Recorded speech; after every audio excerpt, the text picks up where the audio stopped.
Thank you very much. Yeah, unfortunately, sir, I can't talk a whole lot about your case. I actually believe I spoke to you on the phone shortly thereafter. Wow. I believe I did. I was at the time of the patrol chief, and so I am aware of your case. If you want to talk offline, I'll be more than willing to talk to you offline. But because of litigation and because for you and for me, it's best that we don't have this open dialogue here. As far as implicit bias, I want to talk about what we do right now currently for training. Okay.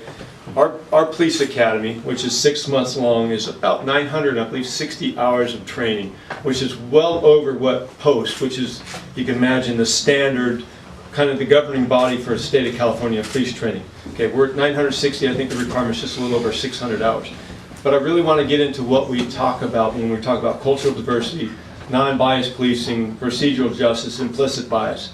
So during that academy, the officers get 80 hours of training. Okay, that's, I think, double what's required.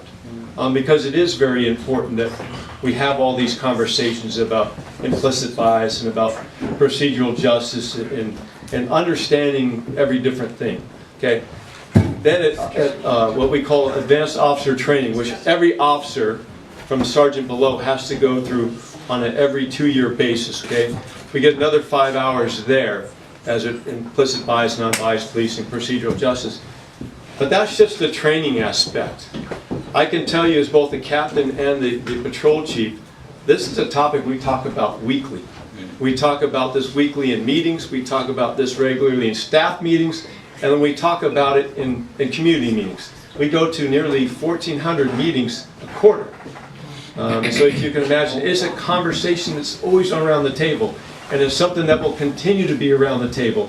And I know you were just mentioning the SDSU study. I'm very aware of the SDSU study. And I'm going to make improvements. I understand the disparities in the searches. And you know that's important to me. I'm addressing that. As you know, the Racial Profiling Act, or as we know it as AB 953, comes online July 1. And we're going to be ready for that. We're going to be compliant from day one. But the other thing that's going to be what I'm going to be about is I've always talked about accountability and transparency. So I'm going to tell you the story. I'm going to show you our data. I'm going to post our data so everybody can see it. There's nothing to hide here. And if I need to make adjustments, whether it be in training, whether it be in everything else, we'll do that.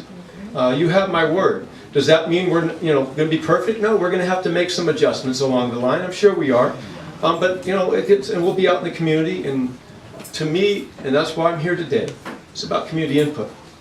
And I want your input, whether it be on training, whether it be on problem solving, whether it be on how to be policed, or any idea. I'm looking for ideas to make us better, that makes the community better, that makes the community safer.